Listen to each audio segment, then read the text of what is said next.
So, Marianne, welcome to the Coach's Journey podcast. Hello, Robbie.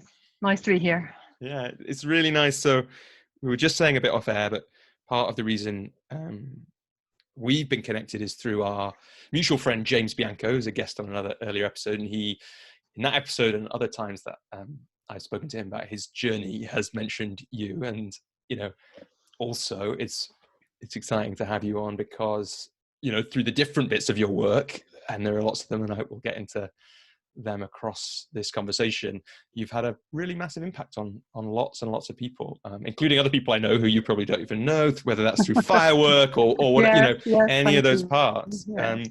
So thanks so much for joining me. You're welcome. I'm pleased to be here, Robbie. And the way I've been starting these interviews, most of them, and I know you've got a great answer to this because you shared it with me already ahead of the call, is where did you first come across the idea of coaching? Yes, well, I was in my kitchen in Brighton, and I was listening to Radio 4, and there was a Woman's Hour was on, and they had some live coaching on there.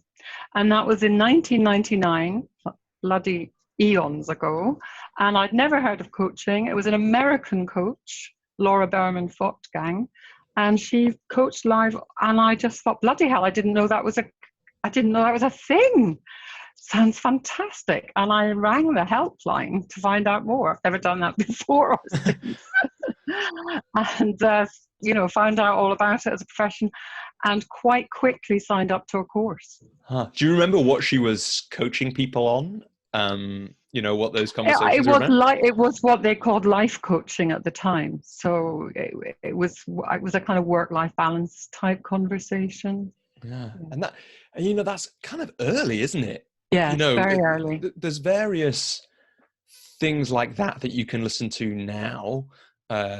People having radio shows in different ways, whatever that means, in the modern day. But yeah, wow. Coaching on Women's Hour in 1999 is right at the start, I guess, of coaching. Yes, it was over here growing. Yes, absolutely. It was when people thought you meant you were a football coach at a party. Yeah.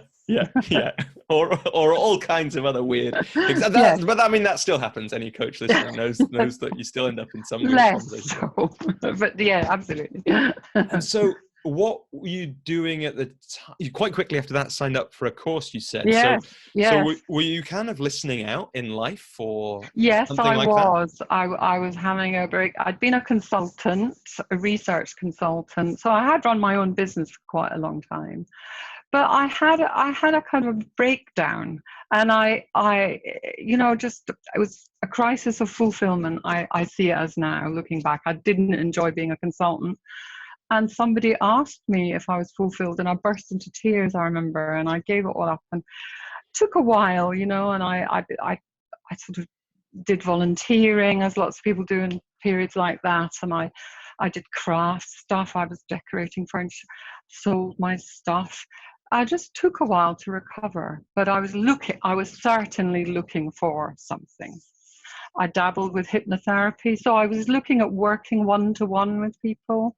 That wasn't right for me, but then I found coaching, and I've never looked back. Yeah. And what was it, do you think, that spoke to you in that call or as you did the training? Well, what I didn't like about hypnotherapy was that the client seemed to be very passive. And I sort of would do the hypnotherapy, and then I'd sort of try and encourage them to take responsibility and to do some action. So I was kind of making something up.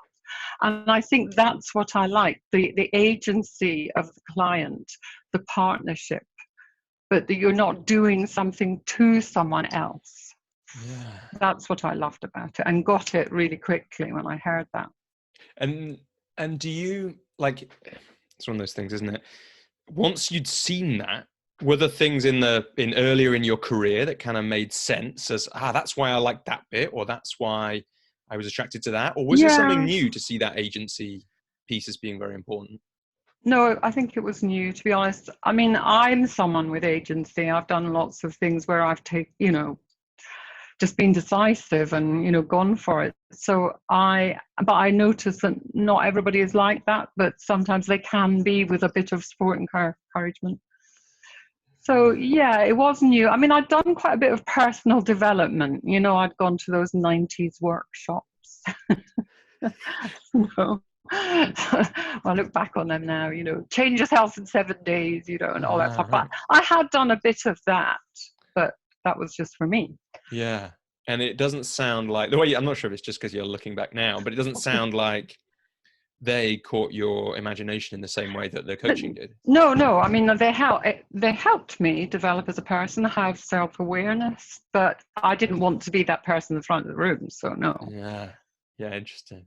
So you were kind of in this moment of looking that fulfillment crisis and found coaching, and then you did some training. And this is again early in the, I guess, in the UK's coaching scene. That's pretty early, right? Yes, I mean, the only course I could find at the time was Coach U, which was delivered by Teleclass, which is teleconference calls, from the States, which I love. I mean, I just thought that was amazing. That's fabulous. You know, 20 people, they called it, in a room on a bridge line. People from all over the world. I mean, I know that was 2 years. It was a 2-year course. And, you know, I just loved it. I was ready, you know, to learn all this new stuff and meet all these new people. Fabulous. Yeah. And so then take us through what happened next after that, as you kind of learned so the skills. Then they encouraged you to find three people to practice on, which I did, friends of friends. Charged nothing, then £5, then £10, etc. Wait, and did it keep going up in little? It kept going up. Yes, and each increment was excruciating, you know. But as you get confident, you know, then you do it, and all the people wanted to carry on, which was very, very validating, you know, after the first 6 sessions or whatever. And do you remember how you found those first? Yeah, they were friends of friends. Right. Yes, and that was great. And another important thing was Coach U put on kind of workshops in London. So early on, I went to some of those, and they were led by, my memory was, executive coaches who were already quite successful. So even although it was like the year 2000, they were already established. And that also had a great influence on me. I still remember 2 of them standing at the front of the room and saying, I'm a coach and I have a full practice. Mm-hmm. And I thought, I want to be that person who says that. So that became a goal. And I understood that a full practice means different things for different people. And I wanted to be a full-time coach with a full practice every day. Yeah. So that was important. It's really interesting. And let's catch that thing. So a full practice means different things to different people. Yes. Yeah. So for you, because I know that you do work as a mentor coach, you've worked with many coaches over the years in different ways. What have you learned or seen that's important about understanding that a full practice can mean different things to different people, if that question makes sense? Yeah, yes, it does. So an example would be a young mother, or a mother with a young child. She only wants to work a few hours. So a full practice for her might be 3 clients, it might be 2 clients, and that's fine. And that is one of the wonderful things about our profession, that you can mold and create your business according to your needs at the time, according to your vision, and so on. Yeah, absolutely. And in fact, there's something, once you've made that choice, if you can kind of hold the energy of it, then it can be a real advantage. You know, I was talking to a friend of mine in that exact situation, a mum with several young children. And it was great to just help her flip that thing from, I can only see clients on Wednesdays, to I only have space for 4 clients because I only see clients on Wednesdays because of my commitment to being a mother as well as my commitment to this work. And suddenly she's, whoa, that's kind of cool, isn't it? And, you know, people get that feel from her. Yes. But so I love I love the sense of the idea of you sitting in the room, hearing that thing about the full practice. Mm. You knew you wanted to be full-time. What was it about being full-time or and having that full practice that spoke to you? Well, I've done a lot of different jobs in my life, and I felt very strongly that I had arrived somewhere and that this was a vocation.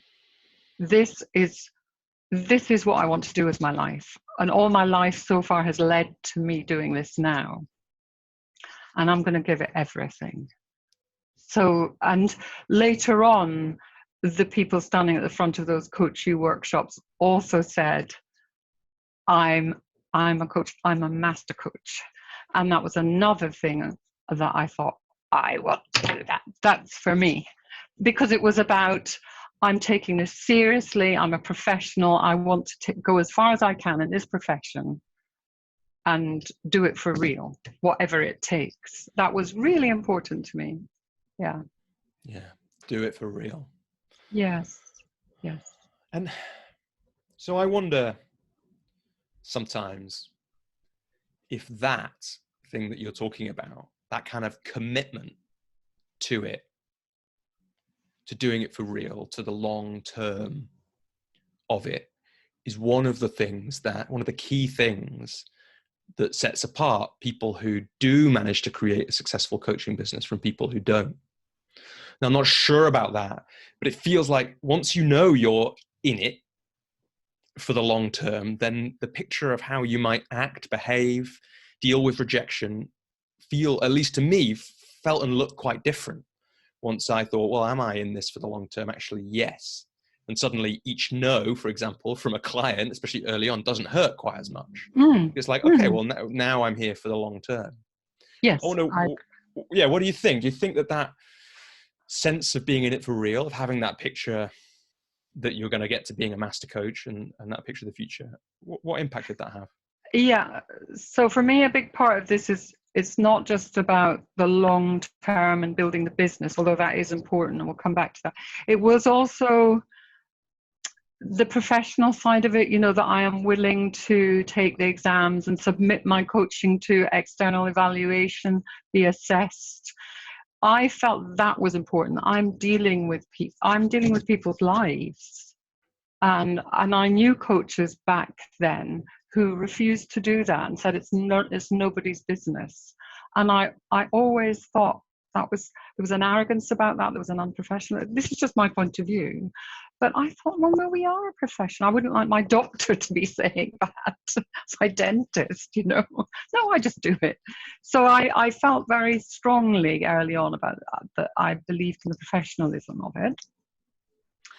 In terms of the long term for a business, I also early on got it, that there's a strand which is learning the skills and practicing on people and getting clients and doing the business. But there's another big piece, which is maybe 50%, which is a creative endeavor, which is very different from coaching. That's another thing, which is building a business. And that means marketing and promotion and coming up with ideas. And I loved that. And did you always love it? Or do you think you were like primed for it by the stuff you'd done before? I think I was or did you discover? primed for it. Coach U was full of, well, it wasn't all Americans. It was people, as I say, from all over the world, but a lot of them were Americans. And they were very can-do, very entrepreneurial. And I discovered my inner entrepreneur. I think if I'd done a course face-to-face in Brighton in 1999, I think my journey would have been different. So I just loved this entrepreneurial energy, this can-do, and the idea that you could have an international practice at the time on the phone and with a website that people would find. I just got it. And I thought, this is amazing. I'm going to do this. Do you see? So there was the excitement of coming up with ideas, which I loved. Yeah. And I know this, I'm sure you do, having spoken to other coaches. Not everyone is lucky enough to feel that excitement about that very important 50%. Do you have any feeling for those people out there who just kind of dread that bit of their work? No, I do, and I have mentored a few coaches like that. It's very hard. It can be that you're lucky because you have a very particular niche that's maybe related to your background, and you've got a lot of contacts, and then you become that specialized coach. But certainly the coach who's got everything in place and is highly educated to be a coach, sitting at home waiting for the phone to ring or an email to come in or whatever, it's mostly not going to happen. You do have to go out there in one way or another. Yeah, and absolutely. And I'd love to get into some of the ways that you might suggest or that you have done that. I'm curious, just before we do, something. I suspect you do because of the work you do, but there's something about that shift of seeing the business part as, something that excites you, where you can get creative and have these ideas and try these things out, versus it being this thing that you kind of have to do and resent doing. How that shift of mindset, I'm quite interested in. I'm wondering if you've got any thoughts about how people can make that. Well, I think it's quite important to get a coach, and I know everybody says that, but that certainly is a great thing early on. And how does that help specifically, do you think, with that shift? Well, they can share their experience, encourage you, maybe share contacts with you, websites, resources, so you're not alone with it. You're not alone in your room or whatever, so that's important. Meeting other coaches, going to networking events with other coaches, all of that, conferences, I think that's important, because it can feel quite solitary otherwise. Ask me the question again. What can people do to shift more into that space where the business side of it feels like it's creative, feels exciting? Yeah. Well, there is this worksheet called Natural Marketing. And what it's saying is, look, there's many ways you can market and promote a coaching business. Why not just choose the ones that you really like and you find easy? And I usually send that worksheet to coaches that I'm working with. And it's asking you to choose 3. And then, start with the easiest one. So if you hate cold calling, don't bother.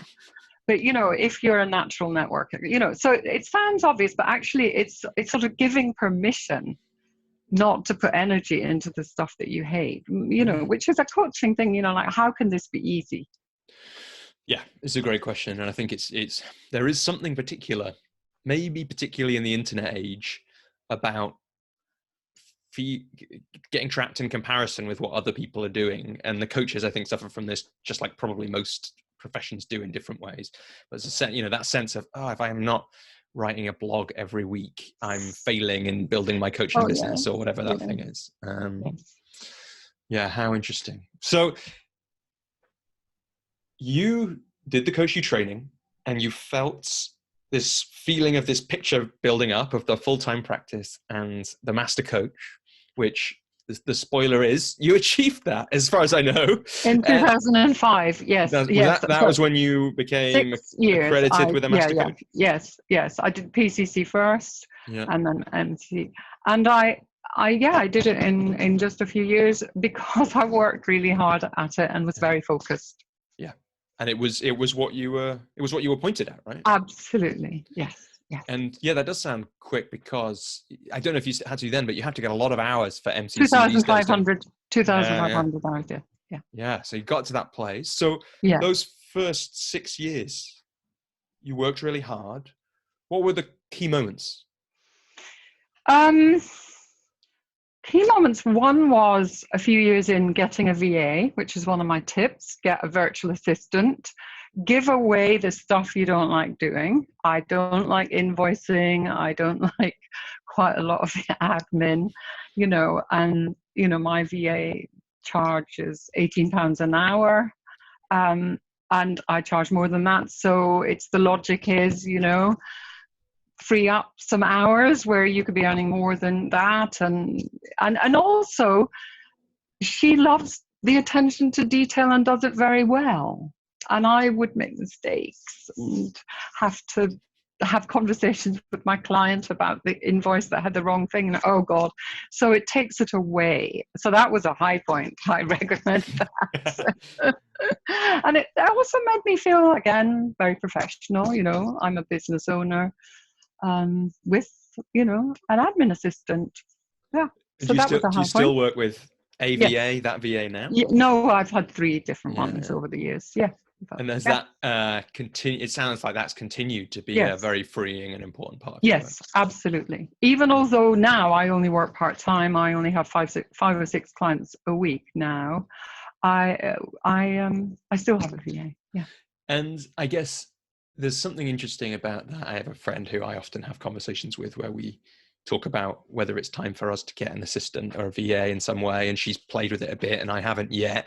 I guess I'm curious from particularly with regards to coaching and how coaching business, what have you learned about what feels like the right thing? Because it's interesting that in some ways, every interaction with a client is a part of the work.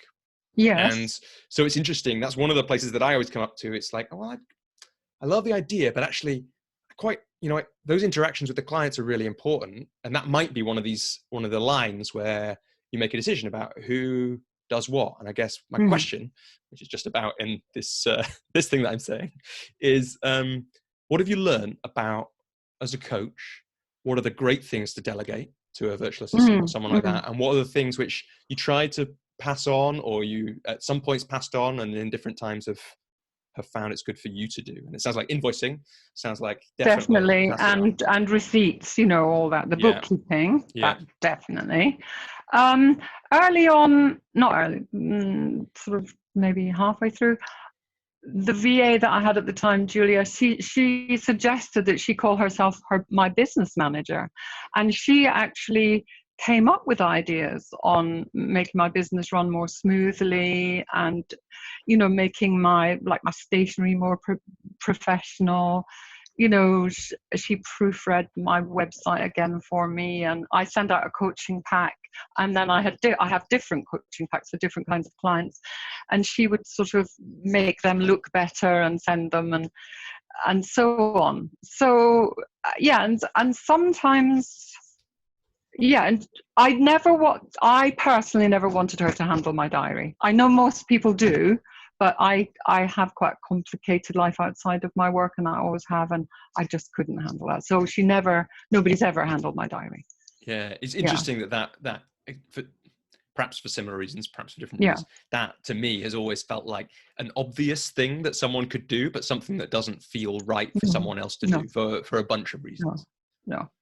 And then when I go on holiday, you can put an autoresponder on. You can keep picking up your emails every day and not really have a holiday, or your assistant can take that over and even call people and stuff.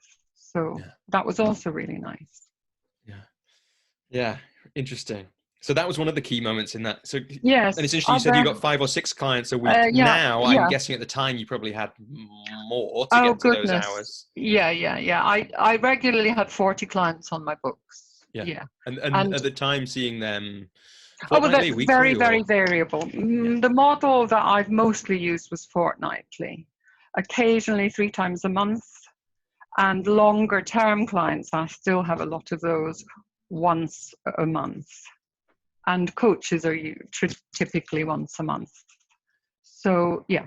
And that variability, some of it sounds like it's just learned and evolved. I imagine that might be the case. And I'm quite a flexible person, so I tend to just, fit in with what people want. Yeah. I don't offer every week. I haven't found that. Once a week feels too fast because life has speeded up. And I know, some coaches do work in that way, and therapists do as well, but I found that was just too fast. Yeah. I don't encourage once a week. Interesting. And if someone comes to you and says they want that, what happens then? Yeah, well, we'll talk about it. And I am flexible, so I'll say, well, let's try it, see. Yeah. But people often, they're very busy as well. That's what I find, and they quite like twice a month. Yeah, absolutely. Absolutely. And I guess just to give us, getting into the detail now about this, because it's really interesting, to give a flavor, So some of it is just that a certain group or a longer term person, it might be less often. That might evolve into that. But if you're sitting with someone and you're meeting them for the first time, I don't know how that process works for you, but how do you get to that point of understanding what way you're going to work with someone? Do you have certain ways Yeah, to go? Do you work it out? I offer a free coaching consultation. So that's usually half an hour, and that can be face to face or in Brighton in my home office, or it can be on the phone or Skype, whatever people prefer. And yeah, we explore the client's coaching needs, tell me a bit about themselves. I tell them how I work. So if it's my career coaching program, Firework, then I'll describe that, send them a more detailed outline. Yeah, and then we explore together how many sessions, et cetera, et cetera. The way I work is the sessions are, the first session's an hour and a half. And after that, they're an hour. And I say around about an hour because I like to finish what we're doing and I let them know that. And also included in my fee is I'm available in between sessions for short chats if they want them. People don't really use that very much. Occasionally they do, and that's fine. Yeah. But they quite often, I think they quite like knowing that that's available. Yeah, no, I have a similar experience. I offer that. Some clients do use it, but often they don't. Or often by the time you get to that short conversation, the urgent need for the short conversation has dissipated in some way. Exactly. And just while we're on it, is there a standard fee for that for that package, for that way that you work? I charge $175 for my coaching sessions. I have experimented with packages, and no, what tends to happen is some clients say, if I pay up front, is there a discount? And I will, discount £100 or something like that. So my Firework program is 10 sessions. So, $1,750, and I would maybe discount £100 if they paid me up front. Yeah. But it's important to say, because this is part of my values, I do a sliding scale. So, if I'm working with a corporation, I'll charge more than that. And if I'm working with a student or someone with not very much money, we will negotiate a fee that they can afford. So I set aside some slots for people who are on a budget. Yeah.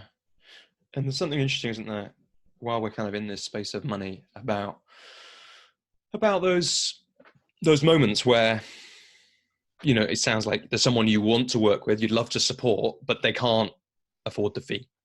Yeah. And it's interesting that negotiation is interesting. And I guess I'm just curious what you've learned about how to have that conversation. Yes. So that it is honoring the fact that the financial commitment is sometimes a really valuable part of the process for people. It's honoring the fact that the money might mean a lot to that person, even if it's a smaller amount, and all those things at once, because it can be quite complex. Yes, absolutely. And if I'm not too chock-a-block and I really want to work, because if I am, then what I do, regardless of the money, is I sometimes refer people on. I have a bunch of coaches, and I match them to someone else. So that can be part of it. But if I really do want to work with them and I can accommodate them, then, and it becomes clear that they haven't got a lot of money or whatever, then I just usually say, I just get really honest, and I say, right, this is the difficult bit. Let's just talk money. And sometimes I tell them what my actual fee is. And then, we talk about I usually say, what would be affordable for you, but still a bit of a stretch. And quite often we come to about £75. Very occasionally it's been like 40, where they're unemployed, for example, with a bit of savings or something. Yeah. But I do want to say something. This is one of my bugbears. Because I do pro bono coaching. I do that in part of projects, and I can explain a bit in a minute what I mean by that. And I have worked with human rights activists, for example, and it's completely pro bono. Those people value the coaching. And a lot of people say in the coaching profession that people do not value coaching if they don't pay.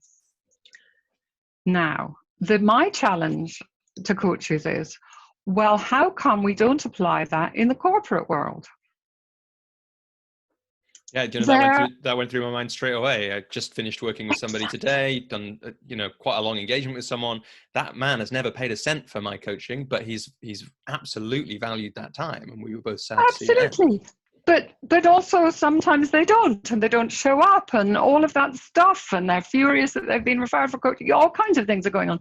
But I never hear that mentioned. I only hear the pro bono thing isn't valued. Yeah. So I think it depends on the person.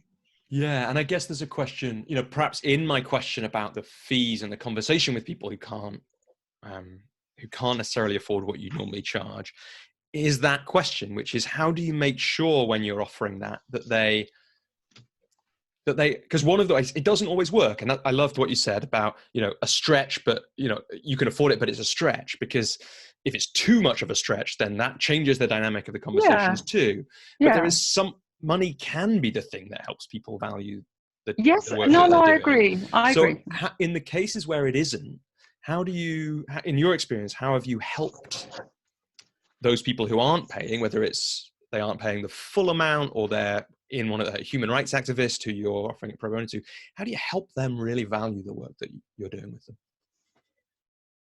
Try and do a good job. Yeah. Just apply my coaching skills, be there for them, encourage their best self to show up, all the stuff of coaching, really. I mean, it doesn't always work out, and that's true in the whole of coaching. Yeah, that's true even if you charge thousands of pounds. Absolutely, because there's also the thing that someone paying thousands of pounds might be ultra rich, and it actually doesn't mean a lot, and all of that. It's all relative. Absolutely is. How interesting. So I guess I'm curious you've mentioned Firework already, and that must have been happening in this early period 2003, yeah.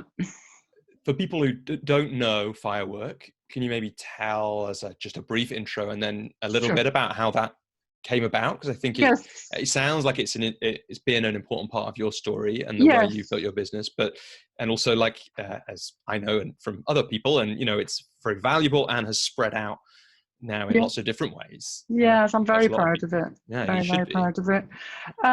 So Firework is a career coaching program, and it helps clients in career at a career crossroads. It helps them go from not knowing what they want to do next to having a clear action plan. So, and it's working with a coach to get there. So there's a part of it is all about exploring yourself, increasing your self-awareness, and we have exercises for capturing that. And then there's a second part which was all around an ideas bank. And that's quite a creative and original part of the process. So what happened was, I love collaborating, and that's been part of my journey. I've had 3 or 4 important collaborations.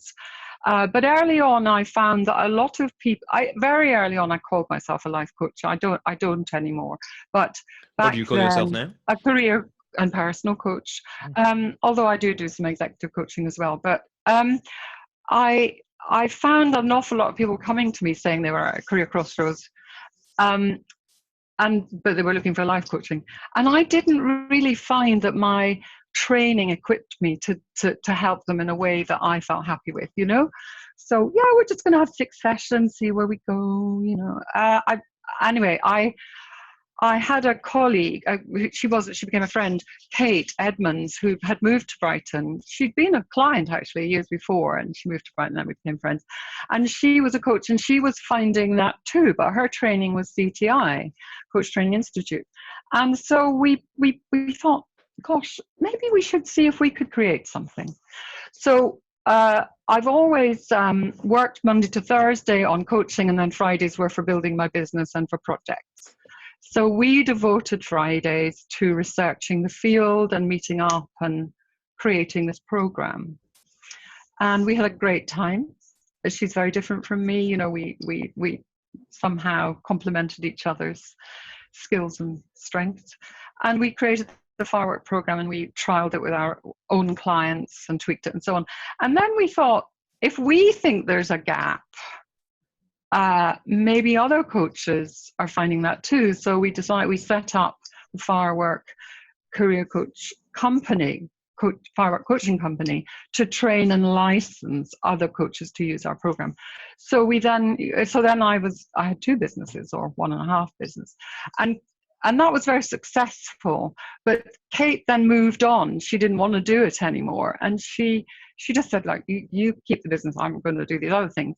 And so I then had 2 businesses for a number of years, and I didn't really enjoy that. I don't particularly enjoy training. I certainly don't enjoy marketing a training program. As what I really want to be doing is coaching. And so I sold my business in 2013 to Career Shifters, and that's another collaboration. I'm involved with Career Shifters a bit. And I have such huge respect for Career Shifters as a company with huge integrity. So I'm so happy that my precious Firework is in good hands. Yeah, and I don't know, actually, I've rarely told this story, actually, but just yesterday I was emailing this woman called Amy, who I was temping with in early 2013 in the head office of the UK's leading garden centre chain, because that's life. That's what I was doing. And Amy pointed me at Career Shifters, because she was temping. She was just coming back from her maternity leave, I think, or something like that, and was just starting this super cool like vintage dress company out of her garage, which is still going. I discovered when I remembered her yesterday or the day before and Googled it, and she's down in Folkestone now. But she pointed me at Career Shifters. And so although I didn't have a coach through my through that career transition, which led me in the end here, there were a couple of articles from Career Shifters which made a big impact. And I later discovered, now that you've said 2013, I'm just joining some dots. One of them, I'm pretty sure, was inspired by some of the Firework stuff, which is a nice little bit of symmetry. And yeah, Career Shifters do great work, and I've been loved to hear about them and meet some of those people over the years. He's brilliant. He's a social entrepreneur. Absolutely. Does lots of work in India. Yeah, just amazing guy. And so I guess while we're talking about that, it was good to sell the business, because actually you found that it wasn't the easy bit. It wasn't the bit that you loved. Yeah. I didn't have the work-life balance. I had already delegated the training many years before to Sue and Michelle, who still do it, are fabulous trainers. But it was the marketing and just the responsibility and all of that stuff. And I thought, so I was very relieved. Yeah. Back to just doing what I want to do. And so have you left that baby behind, or there's still some collaboration going there? Or yes. So, some collaboration, absolutely. Yes. And Career Shifters, they run they do groups. That's what's different. And they have their own model. And I've attended some of those, and they're very high energy, which is lovely. And they do a lot. I mean, James, who you interviewed, used to run the ones online and so on. So fantastic. Very interesting organization. And so I guess it's interesting just to slow down and on Firework, because that's quite a whistle stop through it. I'm curious, what do you feel? Maybe it was in that ideas bank piece, but it's obviously successful, or it wouldn't have run for so long. It wouldn't have been so busy that you didn't want to do it anymore. It wouldn't have been worth Career Shifters continuing and all those kind of things. What was so important about that work? What made it something that people really valued and used and continue to use? Well, the program itself, the content of the program. Because there's a lot of coaching in it. Yeah. So that's one thing. The second thing is it's different from going to see a careers advisor, because that's just focuses on work and it's a quick fix. This is an in-depth process. It takes a long time because this is big stuff. And secondly, it's whole life. It's not just looking at your career. It's who are you, and what else is going on in your life. But the most important thing for me is it's about meaning and purpose. And over the years, I've worked with a lot of disaffected lawyers, for example, who want to change career, but they're almost whispering down the phone because they don't have that conversation anywhere in their circles. You know, like they're successful, they make shed loads of money, and they're really unhappy. But you don't talk about that. So talking about big stuff, meaning and purpose, and who are you? What do you want in your heart of hearts from your life? I love having those conversations, and I think a lot of coaches do. But the other thing about Firework is, and a lot of coaches have given this feedback, is it's a structure. And quite often clients are quite relieved to know there's a structure. It can also be used different. So this is a Myers-Briggs thing, you know, it depends on your personality. So some people, like me, I'm a J, I like a structure. And I find that clients like to be taken through a structure and know where they are. But coaches can also use it to just dip in and pull out bits of it and combine the bits with other bits of other trainings they've done or made up or what they've created. So you can use it as a toolbox, or you can use it as a structured process. Yeah, I think it's a great observation. You know, that I think, some coaches, I think you're right. Like my experience was similar to what you described that led to Firework, which is sometimes with people who are at that career crossroads. They're just the kind of very basic coaching structure is just it sometimes feels insufficient. Now, I don't know if that's me or if that's them, but it sounds like it's everyone. And it's interesting that, for coaches, I think, to have a sense that, hey, look, here is a tried, tested process that will take someone closer, at the very least, to that meaning and purpose which they're searching for. Yes, and give them a plan. Yeah. So the coach isn't saying, I'll find you a job, I'll guarantee you anything, you know, but I will get you to a point where you have a plan. We don't know what that plan's going to be. And it might even be that you stay in your job, but you make the rest of your life more interesting. Who knows? We don't know. Yeah. But you ask the client to be open. Yeah. And you said some of the impetus to create that came from who you were working with. Yes. So, and I imagine that who you were working with is people you can have those kinds of conversations with, because you feel the power of and the passion of that from you. Yes, absolutely. But how did that evolve, you know, maybe particularly in those first few years, and then as time has gone on since? Who did you find yourself working with, and how did that change, and how did you affect that? And has it turned out how you imagined? So it's mainly professionals, really. I mean, like I say, I have gone into companies and done executive coaching. I don't find that rewarding. Why not, do you think? I don't care enough about business. You know, this is the thing that I love, you know, the individual path to a meaningful life. That's what I love doing. And I can't really get excited, you know, about especially corporations, you know, bottom line or whatever, somebody's career progression through a big company, or and bureaucracy, you know, can be public sector as well, you know, the bureaucracy thing. I just find the energy quite low, and so it's just not my thing. I even although the money is, you know, much better and so on, but that isn't what drives me. So the energy is more what drives you. Yes. So people come to me through referrals or through my website, and that's the main thing. My website is the thing that's always worked really well for me. And I think it's partly because I got a website very early on in the process, and I think I was one of the first career coaches.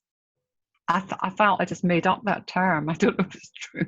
But anyway, so I was #1 on Google for a really, really long time, worldwide, because that's something else to say. In the old days, Google didn't know where you were. Right. So when somebody put in career coach, then they found me, and they could be in Rio de Janeiro. And that was just wonderful. So now it's mainly people looking for a career coach in Brighton who contact me through my website. Yeah, and lots of many people who I'm sure are referred to you from all referrals. Yes, referrals. And so, but in those early days, as this was evolving, as you were experimenting, presumably, and you were clocking up the hours with the 40 clients at once, or whatever that was. How did you learn that this was the work that gave you the energy? What happened? How did that evolve? Well, I dabbled with different niches, and I remember there was a point when I thought, I don't think you need a niche, and I thought that for a long time, and then now I think, because there's so many coaches, it sort of makes sense to have a bit of a niche, but only having one niche is quite boring. So I do still have this niche, which is career transition coaching, but I have variety through having some longer term business owners and then some coaches who I supervise or do mentor coaching, accreditation, business building, whatever with. So I have a nice mix. Yeah, because I was going to say, it's partly a jokey question because of what you just said about niches getting boring, but it's been 17 years since Firework, right? Yes. So it's like, and longer that you've been coaching. So How come you haven't got bored of that? Yeah. I haven't got bored because of people. Yeah. I mean, I live with Greg, my partner, who isn't that interested in people. I mean, he writes and he invents stuff, and he loves cooking, and he doesn't get it. Whereas I am, and you are, I just know without asking you, we're eternally fascinated and love people, and they're eternally different. So every day is different. Yeah. And I imagine that the way you're talking about those conversations, about the big conversations about purpose and meaning, there's something endless when you get on the edge of someone's ability to make meaning of the world, right into the middle of the purpose. Yeah. There's something incredibly beautiful about that. And a really great coaching session is so rewarding for the coach as well as for the client. I had quite a bad accident a couple of years ago, and I didn't work for about 6 months. Excuse me. And I so missed it. And I just feel I never want to retire. Because it keeps you feeling engaged in the world and learning from people, and so many reasons. Yeah, what an absolute privilege to have work that feels like that, right? Absolutely. And we're modeling that. We're modeling that for people who say, am I being unrealistic thinking I can find a job or work that's fulfilling? And we can say, I have, so why not you? Yeah, and there's something that reminds me for some reason of you talking about having agency and giving people that agency. And I think that sometimes that's the way that we give people agency, is by showing them that something is actually possible. And then suddenly it becomes, wow, okay, if it's possible, then there must be something I can do here. And that becomes a different way of seeing the world, I guess. Yes, absolutely.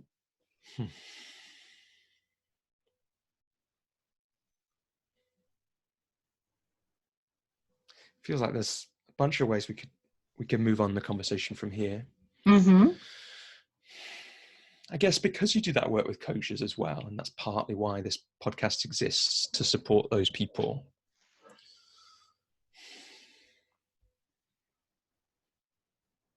There's something in this last piece we've been saying, seeing that a business is possible and that you can create those things. And again, that question of agency, but also, you're bringing in some of those things like the niche that people can get really hung up on.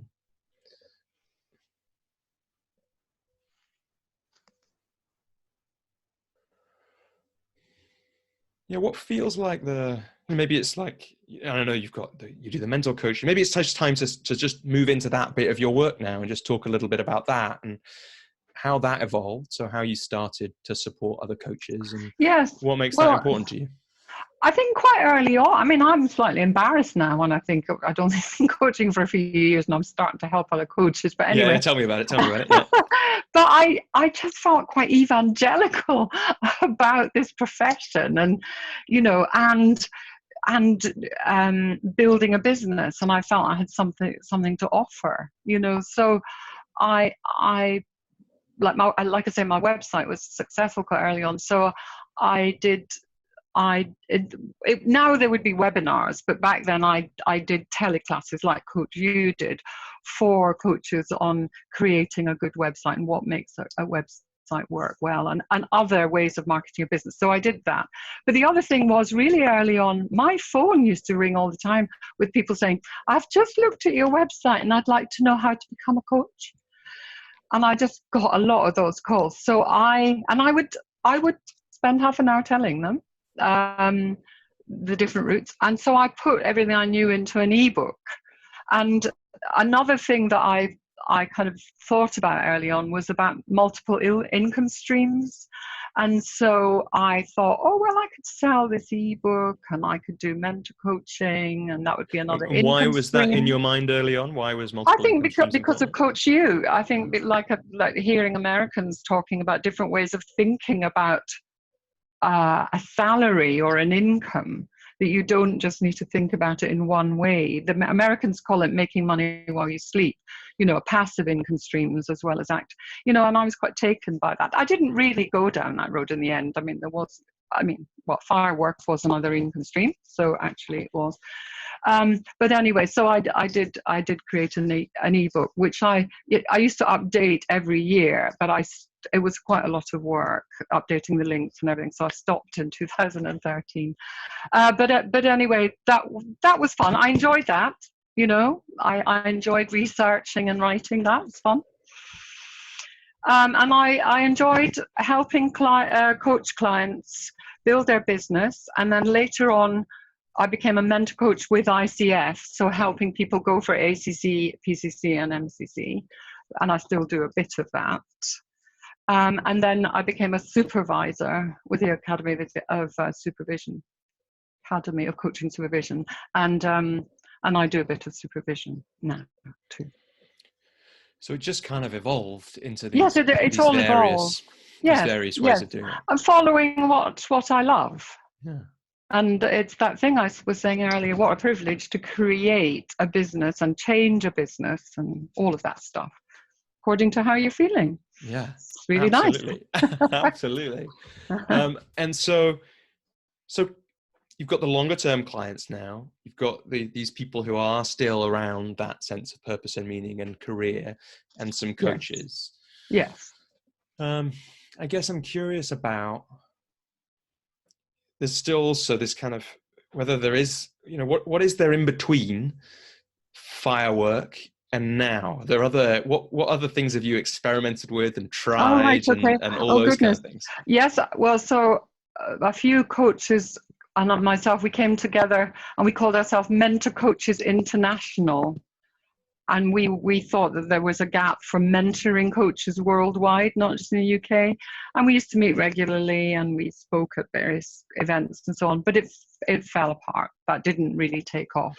But the phrase mentor coach, I think that's the language that Coach You use. But you must like that as a particular, you think that carries something as a phrase for you, right? What does it carry? It's helping. It's helping coaches build their business, but it's also supporting them with coaching, like confidence and that stuff, as coach to coach. Yeah. But yes, in ICF terms, it's helping people with going for accreditation. They need 10 hours of that mentor coaching.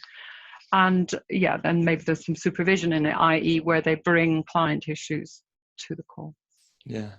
So that was one of the things that you experimented with, bringing those back to life. Yes, then this career, what else? Other collaborations. Oh, another thing that was really important to me early on was going to an ICF international conference. And that was just mind-blowing for me, because Coach You was very American and all the material was American, and I found the approach a bit too American, to be honest. I think they've modified it since, but it's like you'd be in the room with 20 of us, and the teleclass leader would say, "How are you today?" And everybody would say, "Awesome." And the British person would feel like saying, mustn't grumble, okay. And just that extreme used to drive me mad. Everything was awesome. So I found sometimes it was too American, a little bit too new agey as well.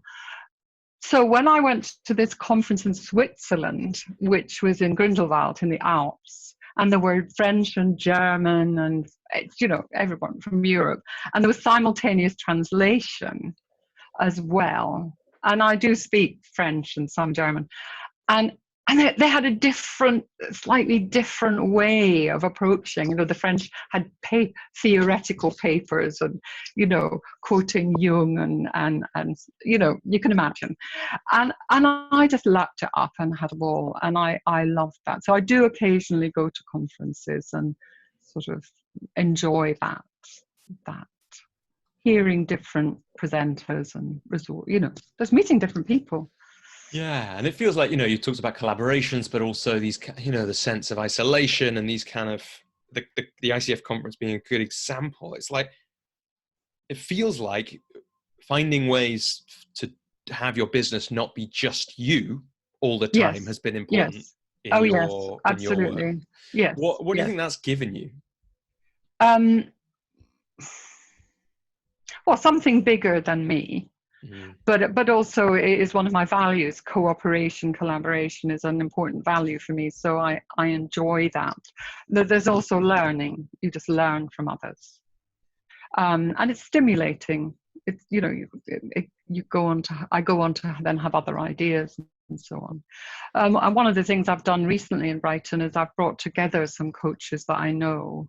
And a couple of them are even clients who went through Firework and decided that they want to become a coach. Anyway, so there's about 8 of us in Brighton, and we meet every 3 months for dinner. And that's a lovely, lovely community. And we help each other and just have fun, actually, just talk all night about coaching. Yeah. And we're all doing very different things. So that's very nice. Yeah. Yeah, I guess while you were speaking then, it's great to hear about all these different successes and maybe that last piece is part of the answer. I guess I'm also curious when did you start training? In 99? 1999. So 99. So over 21 years of being in this business in different ways, there must have been some really difficult times. Well, that's my assumption. Yes. It may not be true, but I guess I'm curious. Yeah, I mean, sometimes in August, in the early years when I didn't understand that the year has a natural ebb and flow, and I thought it was just me, so August would be really, really quiet, or January would be really, really quiet, and I think, oh my God, or maybe 2 clients in a row didn't sign up, or so. That stuff I've come to understand much more about that. And don't take it personally. Yeah, do you think it is just like understanding that those things are part of the business and developing that understanding on a deeper level? Yes, I think that's really important, and I think it's really important not to be. You have to work on this early on, not being desperate. It's not a good vibe, and so. And how do you suggest people do that? Well, a coach, teleclass leader, said this once, and I've never forgotten it. He said, lots of people who go into coaching don't like selling. So it's like that doesn't go with our personality, and it doesn't feel authentic.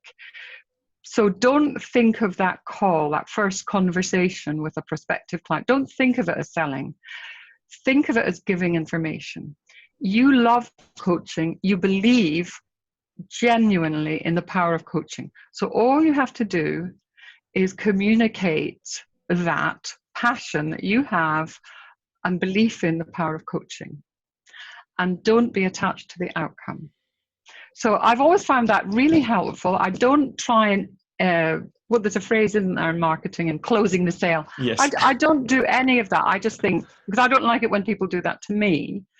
So I give them the information, and I'm enthusiastic and all the stuff, and I let them go.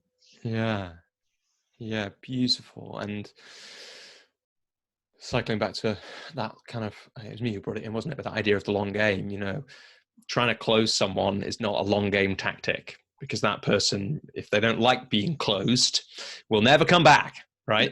But just giving someone and then letting go, that's a different thing altogether. And who knows when that person, that whatever you've shared with them, the enthusiasm, the language lands, and they come back to you or someone else. Yeah. And the other thing I've learned is, if somebody, like a client, maybe disappears, or somebody you're sure they're going to sign up and they don't, remember, it might not be about you.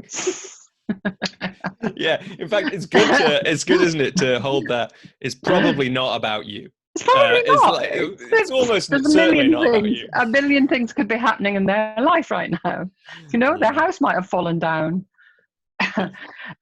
It's absolutely true. It's absolutely, well, it's not true, but it's absolutely, that's a great thing to, absolutely a great thing to assume and try and hold on to. And so, I'm pulling lots of threads at the moment, from different parts of the conversation. I guess there's a question.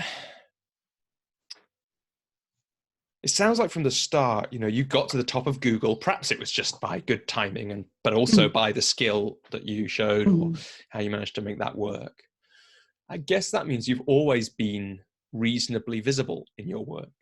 Yes. An interesting question that someone was, when I first did some crowdsourcing of questions for this interview, one of the things someone was asking is, because it's perfectly possible to run a coaching business without being visible to the outside world, almost, at least in an online sense, almost. Oh, yeah. Yeah. Yes, it is. And I guess there's something interesting that I'd love to just hear your thoughts on, is how and why has it been right for you to be visible in different ways, and when not, and what your thoughts are on that? Well, like I say, really early on, I wanted clients in other countries. Yeah. So the way to do that for me then was to, now there's blogging and Twitter, but then there was only a website, and so that was a no-brainer, really. So it's like, what do you want, and then look for the place. Yeah. And also, when I was all over the place about who I was trying to reach, I did go to, because that's another thing I did. I didn't do the natural marketing thing. I did every kind of marketing I could find, maybe except cold calling. I think I might even have done that. And I found in the end that the thing that I loved was making my website better, and making links, and writing articles for other websites who then paid me with a link to my website, making sure my website was not just found by Google searches, but other ways. But I did networking and giving talks, joined Toastmasters, wrote articles. Back in the day, it wasn't blogging, it was newsletters. I had a newsletter, building up an email database. I did them all, and hated most of them, to be honest. And so I guess we've already ticked, and so now the advice you give to people about marketing, it sounds like, is, well, just look, here's all the ones. Yeah. Choose the ones that feel easiest. Yeah. And then play with them and see where you get to. Notice what's working as well. Put more energy into that. Yeah. You've talked a little bit about the Google, what do you call it, SEO, search engine optimization, advantages of being early to coaching. Yeah. Yeah. Were there other things that feel, looking back, like they were real advantages to being at the start of coaching growing in the UK, or near the start of that? And also, what were the disadvantages about being there at that point? Well, the advantages were there was less competition. I mean, clearly, and also, I think I became known at a point as being a career coach. So especially in Brighton, and so people would recommend me.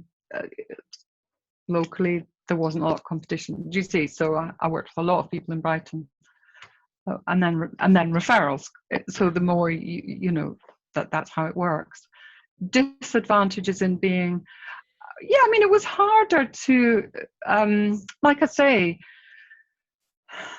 I felt sometimes not highly respected, I suppose. Like, what's a life coach? Is that a bit, people, didn't really value that. It wasn't a real job. It wasn't a real profession or something. Are you just making that up? So there was a little bit of that. I remember once I was at a party, and a friend, I have a house in France that I share with 7 people. And I remember speaking to a French woman, and she asked me what I did, and I explained it. And she said, "But who are you? Who are you? Do you have a career in careers advice? Are you an expert in this area?" And I said no. And I found it quite hard to explain, who am I? And then I explained that I'd created a process. And again, she said, "But who are you? What qualifications do you have to create a program?" I can kind of imagine that was quite an unpleasant moment, or a difficult moment. Very French. Yeah. And I mean, and there's something understandable about that question for people who have not been on the inside of a coaching process, who don't understand what the difference that it can make. So, I mean, in some ways, the answer for you now may not be that that interesting, because you have got a career in this. But how do you describe, or how would you advise someone else? How would you advise you of, let's say, whenever that was, 10 years ago, 15 years ago, to answer that question? Well, I think what came to me when she was saying that was, but this is about entrepreneurialism. This is about creating businesses where there isn't something already there, creating something out of nothing, and the thrill of doing that. And I'm sorry, France, but you need to be doing more of that. So that is, the American energy is about doing that. And I was glad to get a bit of that. Like, we can do this. Yeah. Why not? And if no one ever did anything that they weren't fully qualified to do, we'd all still be living on the plains, right? Take a risk. Yeah. It's about risk. Yeah. If it doesn't work, do something else. It's fine.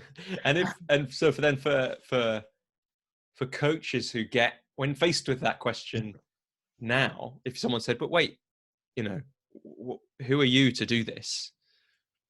How do you talk about coaching to give it the gravity and the I don't know what you'd say, credibility that it deserves? How do you do that now? Well, I talk about it being more of an established profession now. I mean, obviously it depends who I'm talking to. Yeah. But I don't find that question is around now. I think nearly everybody has met someone who has a coach. Yeah. Really? Yeah, or, they get it. Been through, one of the things I've noticed, I think even in the last 4.5 years that I've been coaching, even more people now have been, let's say, at work, they've had some either coaching skills training, or they've been through a leadership program where they're like, that's thing to do with that thing, right? Yes. So it's much, much more around and respected, I find. Yeah. So, yeah. I guess there's a few things that I want to catch, but maybe we're in this place now. You talked earlier on about the importance of, to you, of taking the profession seriously, of becoming a master coach and doing the things you need to do that. And in a way, perhaps the professionalization of the coaching industry is why you have to have that conversation that you had with the French lady less often now. Oh yeah. But what is it that makes you, and it sounds like still, because that's still some of the work you do, so passionate, I guess, if that's the right word, it might not be, about the professionalization of the industry, about the accreditation, about what do you think about that? Yeah, well, like I said, I think we're dealing with people's lives. That's why we have insurance, why there are professional associations and training companies and all of that thing. It's profession. So that's important. One of the things I've noticed for me personally, one of the benefits of being an MCC, being a master coach, is I've noticed that lawyers and doctors, if they're looking for a coach, they go to the ICF, and there are other associations. I just happen to have gone through ICF. They go there and they choose a master coach because that's how they work in their professions. They want someone who's, got the top accreditation, whatever. Do you see? And so I quite like that. It gives me some self-respect. Yeah. So I think that particular point is really interesting. Like, I had this insight a couple of years ago. I was doing some work with a colleague who is covered in credentials, and it just made me realize. And I am just someone who's, unlike the archetypal lawyer, I'm just not bothered by that, right? What I want to do is have this amazing connection with someone, and so that's kind of how I run my business. It just made me realize, though, talking to my friend Nicole, it's like, but everyone's not like me, which is the stupidest thing in the world to realize. It's like, but of course, if I just credential up a little bit more, that'll just give permission to those people for whom it does matter. For whatever reason, to say. And we are all different, and it's fine, whatever works. But I certainly did find that getting the accreditations did a lot for my confidence. Yeah, I think I've seen that a lot with people. But I also think, especially when people are starting out, knowing that you have this stamp is a way of answering either the literal person at the party who asks the question like your French friend, or the inside voice that says, who are you to be doing this? What are you even doing? Does it even work? And it's like, well, look, here I've got this thing which says I'm accredited by the International Coaching Federation, which is the leading body of, I think that absolutely can make a real difference to people. And it's something to remember, at the very least, in those moments where you're thinking, like, what am I even doing here? Yes. I guess I wanted to catch another thing. That I've got a little list here of things that you've said that sound fascinating that I didn't ask you about as we were in the flow. One of them is, you mentioned in passing, Monday to Thursday for coaching, Friday for business development. And projects. Projects. Has that been how did that pattern come about? Is it still that how came you about work? because someone in Coach U said they did it. And I just thought, I like that model. And do you still do it now? No, because I work very part-time now. I just work Tuesday, Wednesday, Thursday. And I'm part-time on those days. Nice. And how has that evolved to the current practice now? Was it just time to do less work, or what? Yes. I just paid off my mortgage and just wanted to do so many other things. So create a space. Just create a space, absolutely. And I don't do any marketing or anything like that. I haven't done for quite a long time. Just however many clients I have, as long as it's under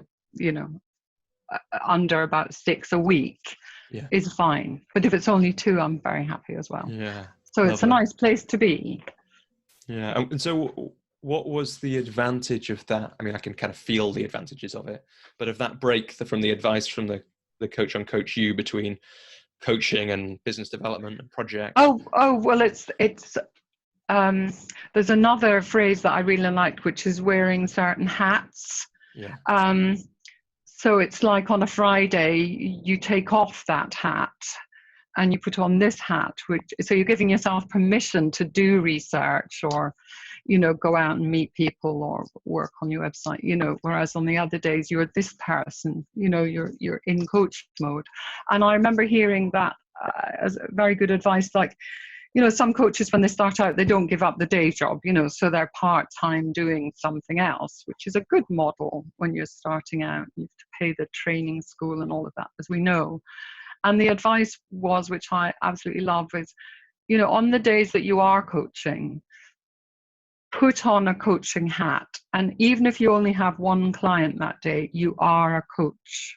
So you're reading coaching books, you're talking about coaching to people, you're on the internet reading coaching webs, whatever it is, but you are a coach that day, and make that boundary. And I think that's very, very good advice when you're starting out, because it can be really difficult to keep switching, especially like if you're a self-employed something, working from home, and you're doing a bit of coaching there and a bit, so I think that being boundaried is very good advice. And I think that that's probably, Yeah, that's probably true.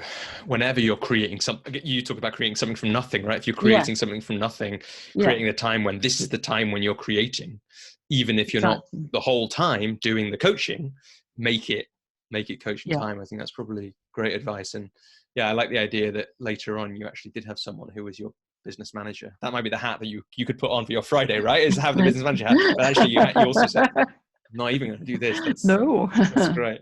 It's great. And so I want to, and let's catch as well. I want to catch as well. You mentioned one of your bugbears earlier on. You've seen a lot about the coaching industry over many years. You've seen it evolve. You've seen the good sides of it and the bad sides of it. What else?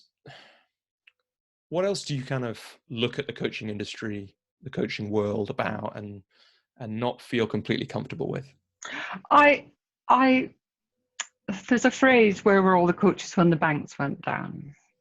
And I remember feeling very uncomfortable, during the financial crash, about all that. There was coaching in those banks, people charging eye-watering sums of money for their coaching and thinking they were worth thousands and thousands and thousands of pounds an hour.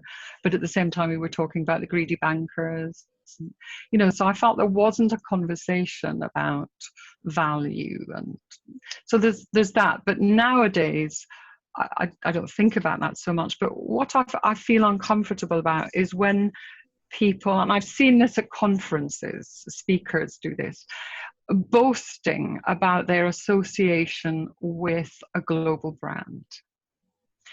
And it's like a status thing. I'm the head coach at X. And I implore people to ask more questions. And, a lot of those companies are not paying their fair share of tax. And so, not to just go blindly into big corporations and, be really pleased to get the big fee and do the work, but to be asking about the ethics of this company. Are they a force for good in the world? Are they polluting the planet? Are they raping poor countries? And so on and so on. So it's just about values. Yeah. I think it's important to be reflective about who you're working with and why and what. Yeah. And do you think, I guess, I'm sure I can have ideas about this, but if we think the financial crisis is just such a good example of this, all these people, in those companies doing coaching, what's the action in the moment? What's the individual action that was really missing from the coaches in those companies? I think asking challenging questions. Challenging questions. John Whitmore, the author of Performance Coaching, who died a number of years ago. But I remember going to a conference, I think it was around 2013, and he said that he believed the end had come for this core coaching idea, which is it's always the client's agenda. And he was very provocative, very, very provocative. And there was the room didn't like what he said, but he said, we need to stop that now.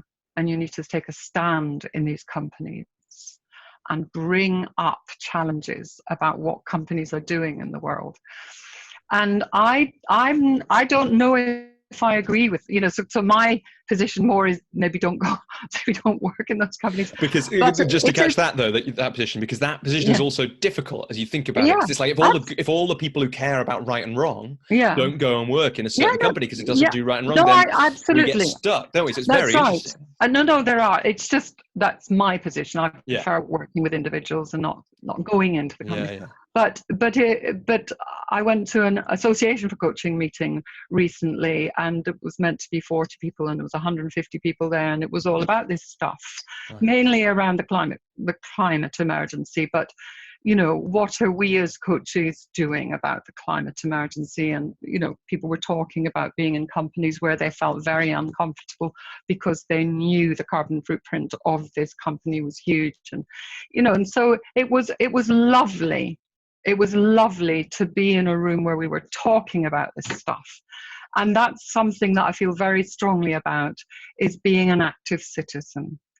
I think it behoves all of us at this time in the world. The world is in trouble on so many levels, and not to put that in a box and then do your job. Is to be an active citizen and do your bit, whatever that means. And maybe that's also as a coach, to be asking questions.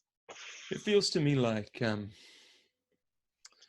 something. Let me just speak to this and see if it sounds sensible. I'm not sure I've quite expressed it like this before.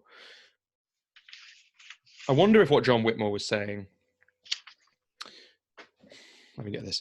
I wonder if there's kind of levels of coaching. Of course there is. And it is possible that if you're coaching at just the action level and just like kind of a surface level conversations of coaching,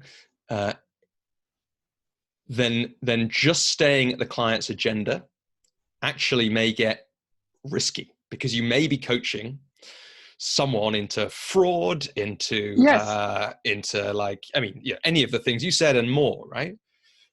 And I wonder if the coaching itself is taking the client to a deeper place. Here's an interesting thought that I have had, and I'm not sure I'm holding it completely today, that actually deep in the core, people are good. And if you're guiding people towards that deep inner goodness, then it doesn't matter where you're doing that. It's for the greater good, right? If you whether you're doing it with, I don't know, Al Capone or whoever it might be that you were doing it with, actually, if you're taking people into that sense of meaning, that automatically is going to be bringing them. It's going to be doing the moral part of this work. But that's having an agenda, Robbie. Interesting, isn't it? I think you're absolutely right. Yeah. It's tricky. I did some developmental psychology training last year, and there was this really interesting moment where I asked one of the trainers, it's like I can see that helping people move to a deeper stage of development is going to be really good for them, right? They're going to see greater perspective. They're going to be able to achieve more in the world. They're going to be able to respond better to complexity. But is it my job to say to them that I think that's for the best? And this is the place we're speaking to, right? It's a very tricky thing. Like, what is good, and is it a coach's job to define good for somebody else? And when is it a coach's job to even play a part in that? Yeah, so I think these are important questions for all of us at this time.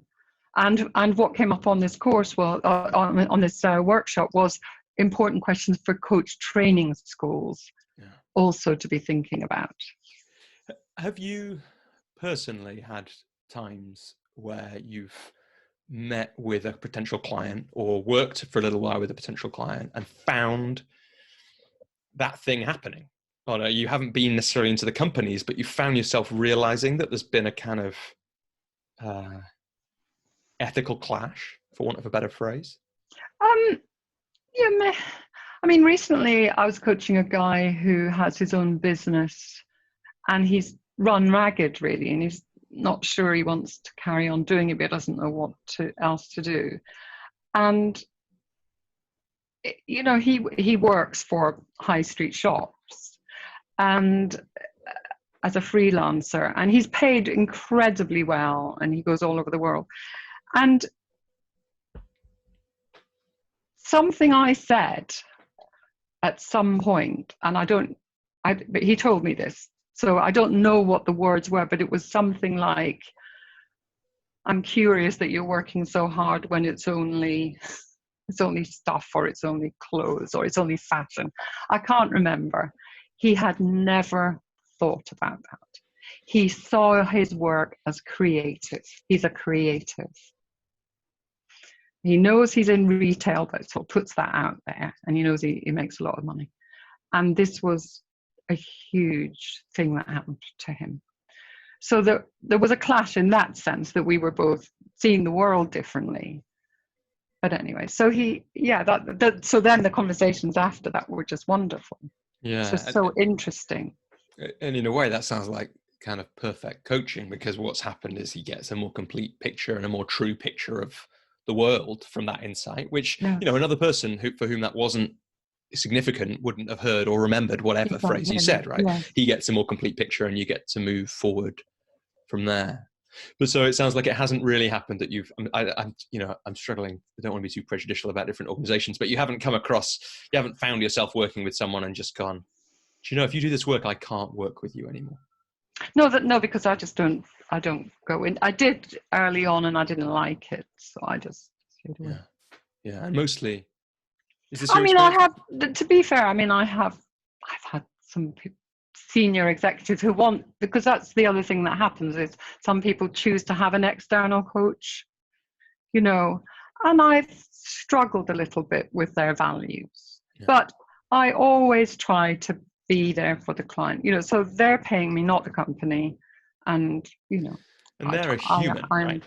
No, absolutely, and have that's lovely things about them, isn't it? and yeah, absolutely. Yeah, as you were speaking then, it just came to me, there's something interesting, isn't there, about what happens to us when we're in organizations, and how it's like I've heard someone tell the Enron story.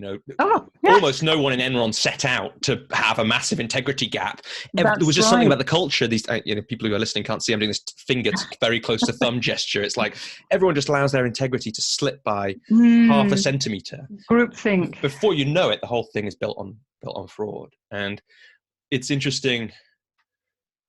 I've done a contract over the last couple of years with 6 managers from one company, all of who've been going through a difficult time with that company, right? And I've regularly thought, have I got the only 6 good people in this company? Because all of them are having difficult times with their managers. And of course, that can't be true. And it could be that they just happen to have 6 terrible managers, but also it could be that those managers are also struggling, and there's just this, and their coaches are also wondering, have I got the only 6 good people? And it's very interesting what absolutely, and that's the point. There are really good people doing the best they can in those companies. Of course there are. But what an interesting thing. Where were the coaches? And where are they now? And for those people who really care about, who are really passionate about the environment, there's a movement just starting now that I've discovered. One of the other podcast guests was talking about particularly focusing coaching on people who want to be more empowered around the environment. So how do we provide that as a service to empower the climate crisis? Coaching. Yes, and there's going to be a day in 5th of March or something. Coaching at Work is organizing it. Nice. Yes, it's interesting. Yeah. Well, on that, I'm not involved in that, but I am involved in a project setting up coaching for activists in Extinction Rebellion. So that's my passion at the moment, is supporting those people. Yeah. And how interesting. Yeah. And again, we could get into that movement and all the intricacies of it, and absolutely very interesting. But is there anything else that feels like it's important for us to catch in this conversation? One thing I wanted to share was there was a moment a few years into my coaching journey when I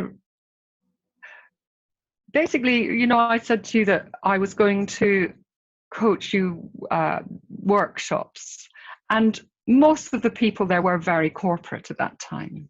Yes, and the people at the front of the room, and I felt I needed to be like them, that's what being a coach meant, wearing a suit, as you did back then if you were going to corporate, and speaking that language. And I was a little bit embarrassed because I didn't have that background, because most of the coaches that I was meeting came from business. Read the Daily Mail and the Telegraph, different politics for me. And I felt like an outsider. And in the first few years, I felt I needed to be more like them. And I can still remember the day I was coaching someone in my room, and I realized I just needed to be me. And that was okay. That was enough. And I remember my heart singing. And I can, so the me who's sitting here talking to you today, this is me. But And I have been like that ever since.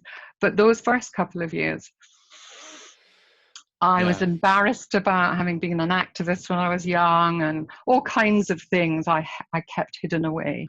And when I there was another collaboration that we haven't talked about, was Myra's coaching for social change, where I brought together a number of coaches to coach activists for free, pro bono.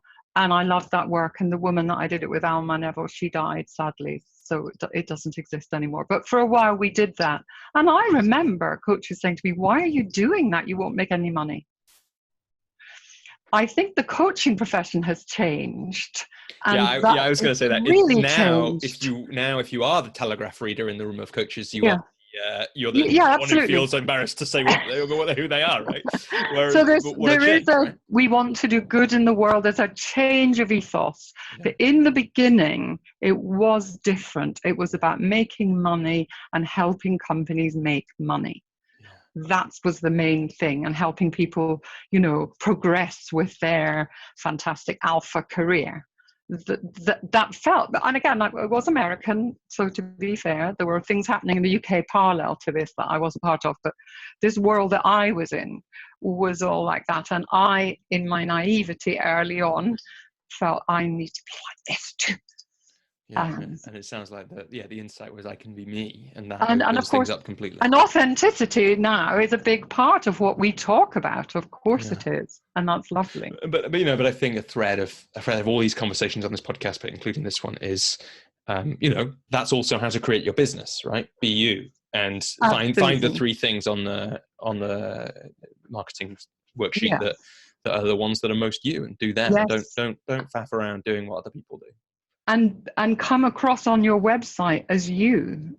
Find a way of using your words and speaking your truth. Yeah, Robert Holden, I don't know if you've come across him, but I went to a workshop of his last year sometime, and he's a funny man, and he did a great little bit about the importance of that, right, on coaches' websites. So have a picture of you, not a picture of like a cliff or whatever. Oh, I know. So we want to see you. That's what they're going to buy. They're not going to buy how good the picture of the cliff is. Right? A client once said to me, I liked that I could see your eyes.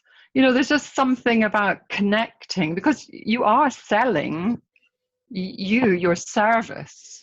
It's your shop window. People need to connect with you and think, I think I'd like to work with her. I'm going to check her out. There's something about connecting through your photo and your words. Yeah, that's another tip I would give. Absolutely. Are there any, like, I've just realized we might have moved on without catching all the bugbears, Marianne, and that bugbear about the banks was so good. I don't want to do that. No, that's all my bugbears. Yes, done. That's not too bad. There's only those kind of 2 or 3 after 20 years. No, really. What a lovely industry we work in. Yeah. I think one thing I wanted to share was I was talking about agency, and that is, I know now from all these years of meeting so many people, working with people and doing personal development, that it is a hallmark of me, it's this agency. And when I was little, I grew up on a council estate, a poor family outside Glasgow. And I remember very clearly thinking, there's more to life than this. There's a big world out there. How can I find out and be out in the world? And I worked out that the way for me, a working class girl from Scotland, was to become an air stewardess, as we called it back then. And I went to the library and I got a book out called How to Become an Air Stewardess, and I copied it all out, and I devoted my life from the age of 8 to 21 to getting all the qualifications, including languages. And I worked in New York for Pan Am for a couple of years.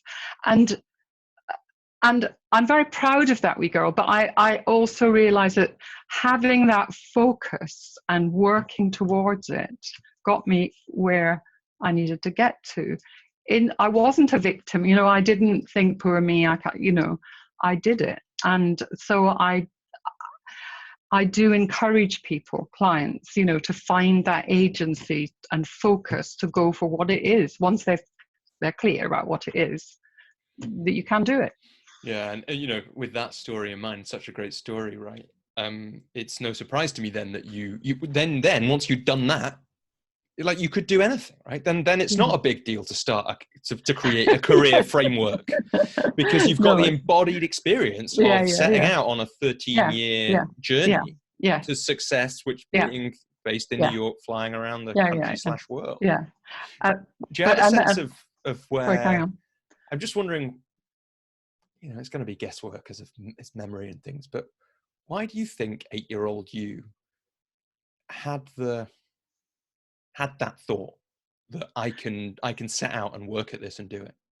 I, like a lot of kids, I read a lot, and there's all these lives in these books. I had a great fantasy life, and I just thought, I don't want to live a small life. I want to have a big life. And so it's partly personality, and it's partly my mother was very, with 3 girls, our mother was very loving and encouraging, and having that, that basis. My dad was a bit of a bastard, but that was okay because my mum was great. Yeah, that's all. Having a loving family where you have that anchor, you can go forth. I think when you're a kid, it is important. Yeah. But I mean, I did it for 2 years, and then I thought, bloody hell, this is boring. I need to use my brain. So then I went to university. And of course, that's what happens. We have dreams and we do them. And then what's lovely about being alive nowadays is we can do many things.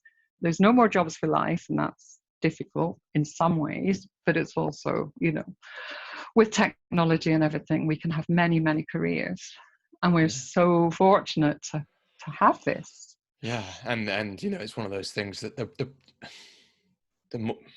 it's not quite true, but it's almost true that 50 years ago, at least 60 years ago, 100 years ago, there really were things we couldn't do. Now, most of the dreams that most people have, given that most people, at least in the West, have got access to a phone and the internet, actually they can start businesses. They can they can have their own TV show. Whatever those childhood dreams are essentially within reach. Yeah, well, not to absolutely everybody. There's still a lot of terrible poverty, but yes. Yeah, no, of course. So a hell of a lot of people. Do you have a sense, it's an interesting thing to bring up though, do you have a sense of what you would want to do to help other people have that same, and maybe it's just the work you have been doing, right? In some ways it's nice that, in some ways it's a beautiful part of the story that you started from that place name the dream, find the dream. Okay, it's not quite right, name a new dream, right? And that's in some ways the work you've been doing. But what's your sense for how we gift that agency or encourage that agency more broadly? Well, I think groups like Career Shifters, being in a room with 30 people, that energy is one way. Working with a coach is another. Of course, I would say that, wouldn't I? But, a coach that you have good chemistry with, who's on your side and championing you. Yeah, there's nothing like it. Absolutely. Yeah. And in some ways that feels like a nice place to start tying up the conversation. Is there anything that we haven't talked about that you wanted to bring onto this call? No, there's just a few tips, I think. Oh, yeah, please. Share. Yeah. So I think get a great website and then think about launching it. So. And wait, just let's catch it for you. What is, I mean, we've mentioned a couple, like being able to see your eyes. What makes a great website for a coach? Well, being authentic, being clear. Not too complicated, but not. I encourage people to get a good graphic designer to make it attractive. Okay, you can start out with beginner ones, free ones, but in time to get one that's attractive, clean, easy to navigate, and keep updating it. Nowadays, if I was setting out, I would have a blog on there too. So launch it. Have a concept of launching it, and by that I mean, look at your database, send an email to everyone on that database and tell them about your website, your coaching business, and maybe make an offer. It's interesting that's quite often a hard step for people. I know it is. That telling people about coaching It's like, It's but a without that, it can't No, work. it's a free way, and maybe ask them to, I'm going to send you another email in a minute, and that one's just an anonymous one, hi there, and ask them to forward it to 10 people that they know. So that's one thing I encourage people to do. Another one is, when you're starting out, is to think in terms of having the table set. So that's being really clear about your pricing, really clear about invoicing. If you're going to have a coaching pack, have that all ready. So everything is ready. And if nowadays you don't tend to get a phone call, but if you were to get a phone call or an email, you can answer the questions. How much does it cost? How does it work? How long does it last? And so on. So having the table set is a good way of thinking about it. Just a couple of things. One, for me, it's almost like it doesn't matter exactly how the table is set, as long as it's set. Yes, right? As that long you're as ready. you've got an idea that you're going to start with and say to the first person Yes. of how it works, because it might change over time. What's in your coaching pack? Well, my first and coach, how do you use it, actually? Because that's something my some people won't be familiar with. My first coach sent me her coaching pack, and she said, you are free to adapt and use it with your clients. And I was so touched by that, and I continue that to that day.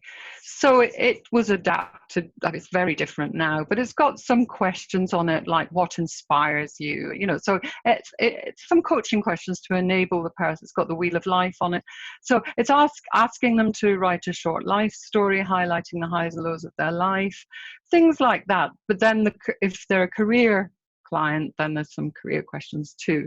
So and what I say to them is, this is going to give me loads of background before we even start, but it's also going to start you on the path. We've already started coaching even before the first session. You've started on the reflecting path. What impact does that? So people usually say they enjoy doing it. 10 things I like about myself is another one I ask them to do. They say they've enjoyed. Usually they say that. And by the way, if they're a really, really busy person and they don't fill it out, it's not a problem. It is not a requirement at all. Yeah. So that's not what it's about. We can start work together, right away if you've not filled in a thing. Yeah. Yeah. I think I might only have one more because we've covered a lot of them.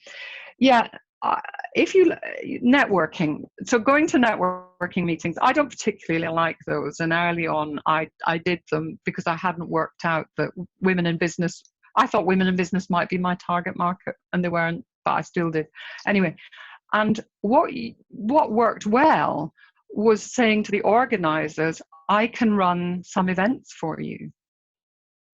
And so I did that, and I facilitated kind of like personal development evenings and got people coaching in pairs and stuff. And you never talk about coaching. That's boring. Only we're interested in coaching. You talk about clients you've worked with and successes. And I got 3 clients from doing that.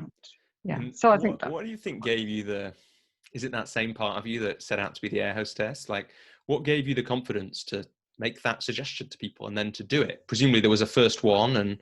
Well, the first one, it was terrible. I thought, my God, I could do better than this. So there was a vacuum that I stepped into. But it occurs to me that's not a bad model, actually. I think there's many more of these now. And I think, why not? And again, the platforms are there for people to take part and to run things, although it can be a scary thing to do. Marianne, what are you working on now, and what's coming up for you in the future? Right. So I'm, like I mentioned, Extinction Rebellion coaching. Yeah. So I'm doing the interviewing of the coaches, as well as thinking about the supervision, and I've started coaching some people, which is really interesting. And then there's a community hall in my neighborhood in Brighton that we've bought. came up for sale, and the residents in the area came together and we raised the money to buy it, and that's like an arts venue now. And Amazing. I organise events there. I'm on the management committee, and that's really fun. It's in a Victorian hall. It needs fun. In a past life, I was the manager of a community-run arts venue in Yorkshire. I was an events organizer. Yeah, so you know that thing about coming up with ideas for events is such fun. So I do that. Caroline Lucas, I support Caroline Lucas, who's our Green MP here in Brighton. So they're the main things. But my daughter has just given birth, so congratulations. I'm a new to you.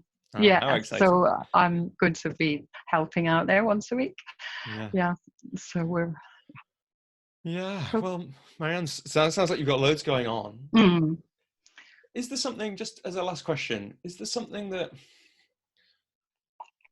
about you that ties together, or what is that ties together things like Extinction Rebellion coaching, working with Caroline Lucas, the Village Hall, with the coaching and all the work you've done? What is that about you? It's about making a difference. I think I'm just wired, and I know this. Some of us in the world are just wired to want to make a difference. And, coaching, you're making a difference to one person at a time. And that's great. And I also have to make a difference out there too. And I get up in the morning, and that's how I operate. And I love working with people who are similarly wired. I think that's what connects it all. And working for Pan Am was a funny, youthful blip, but it was part of the journey, And by the way, I absolutely hated that company. It's good as a coach, I think, to have had some bad work experiences so that you can tell clients about them. I remember age 21, be in the training school watching a corporate video, which was like most corporate videos, blue sky music with the vibe. And I remember thinking, this is brainwashing. How bloody patronizing that they don't think we can see through this. Yeah, given everything you told me, it was probably never going to work out for you with Pan Am trying to brainwash you into being the norm. No, question everything. That's what I'm going to have on my gravestone. Question everything. What a great coach! What a great coaching intention to have as well. Question everything. That would have been where the coaches should have been in the crisis, right? They should have been questioning everything. Yes, absolutely, Robbie.